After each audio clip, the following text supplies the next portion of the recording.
नमस्कार. आज नवरात्रीचा 8वा दिवस. आजचं देवीचं जे रूप आहे ते आहे देवी महागौरी. देवी महागौरी म्हणजे शांतता आणि संयमाचं प्रतीक. या देवीची उपासना करून आपण सुद्धा आपल्या आयुष्यामध्ये शांतता निर्माण करूया आणि आपल्यामधला संयम अधिक दृढ करूया.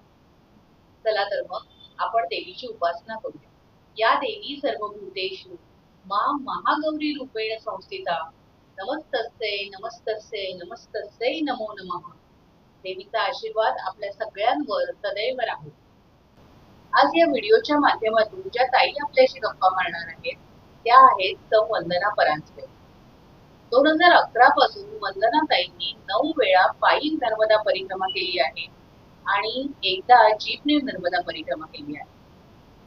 नर्मदा मैयाची महतीच अशी आहे की तिने आपला हात एकदा धरला की मग आपण सुद्धा सोडत नाही आणि ती तर कधीच सोडत नाही.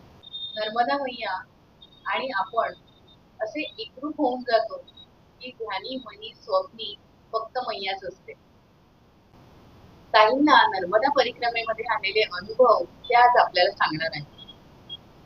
खर तर हे अनुभव आपण सगळ्यांनीच एकदा तरी आयुष्यात घ्यायला हवे असं मला सुद्धा अगदी मनापासून वाटतं. तर चला आपण ताईंचेच अनुभव त्यांच्या शब्दात ऐकूया. ताईंचा जो बोलण्यामधला गोडवा आहे आणि हे सगळं त्यांनी लिहिलेलं होतं की ती पण त्या वाचून दाखवत आहेत. पण ते वाचून दाखवत असताना सुद्धा त्या इतक्या समरसतेने ते वाचत आहेत की तुम्हाला सुद्धा त्याचा प्रत्यय येईल की जणू काही आपण नर्मदा परिक्रमेत त्यांच्या सोबतच आहोत. चला